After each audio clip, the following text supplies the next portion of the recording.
Welcome to the Deep Dive. Today, we're venturing into Russia, a place often seen as, vast and maybe a bit enigmatic. Definitely. Our goal here is to dig into some genuinely surprising facts from our sources, stuff that goes beyond the usual perceptions. Yeah, there's a lot beneath the surface. Some really remarkable things about its geography, culture, history, things that might shift how you think about it. Okay, let's start with just the sheer scale. Yeah. We all know it's huge, right? Oh, yeah. But 11 time zones.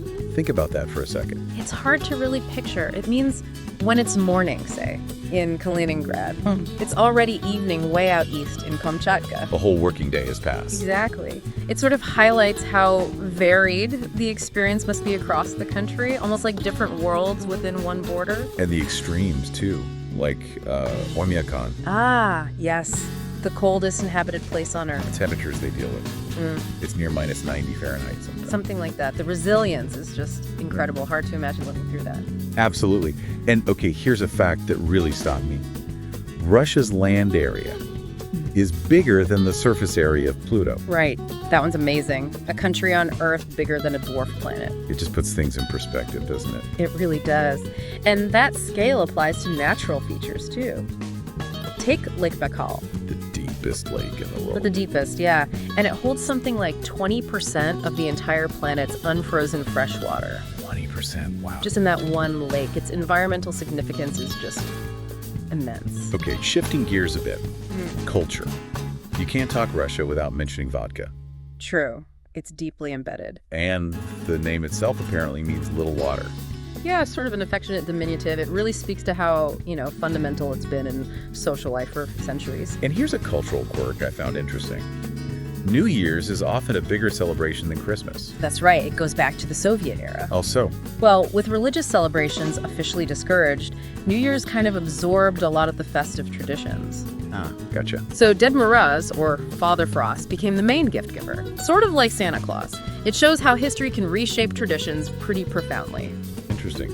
And the Cyrillic alphabet, those unique letters, like U or A. They definitely stand out. Very distinct. Yeah. And it's important to remember it's not just for Russian. Several other Slavic languages use Cyrillic too, pointing to shared roots. Right, okay.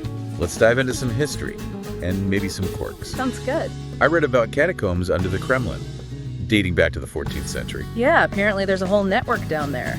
Adds another layer, doesn't it? Hidden history right beneath such an iconic place. Literally centuries of secrets, maybe? And speaking of hidden things, what about the fake Moscow during World War II? Oh, that's a fascinating story. Building a whole decoy city just outside the real one. To confuse German bombers. That's fun. Complete with fake buildings, lights, remarkable ingenuity under pressure. Truly incredible. Then there's the Trans-Siberian Railway. Epic journey. Absolutely. Spanning almost the entire country.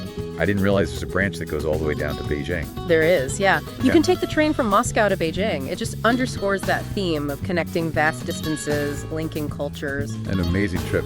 And on a slightly lighter note, Huh? cats in the Hermitage Museum. Yes. The Hermitage cats. It's a long-standing tradition. Why don't they just wander the halls? Well, their main job is rodent control, protecting the artworks from mice and rats. They've been doing it for centuries, apparently. Cats as official art guardians. I love it. It's a great blend of high culture and practical pest control. Definitely. And finally, a more poignant story, Laika, Ah, Laika. The first the first living creature to orbit the Earth. a huge milestone for space exploration, but also sad. Very much so. It was known she wouldn't survive the return. There's a monument to her in Moscow now. A reminder, I guess, of the costs and complexities of pushing boundaries. Exactly. A symbol of pioneering spirit, but also the ethical questions involved. So, looking back at this quick dive, Russia being bigger than Pluto, vodka meaning little water, cats guarding the Hermitage. It really is a collection of unexpected details, isn't it? Definitely makes you realize how much more there is beyond the sort of standard image. Absolutely. It shows that digging just a little deeper often reveals a much richer, more complex, and frankly more interesting picture of any place. It really makes you wonder, doesn't it, how such a vast and varied land, with all these historical twists, has shaped its people and traditions. What other surprising layers are still waiting there? A good question to ponder. Thanks for exploring these fascinating bits with us today.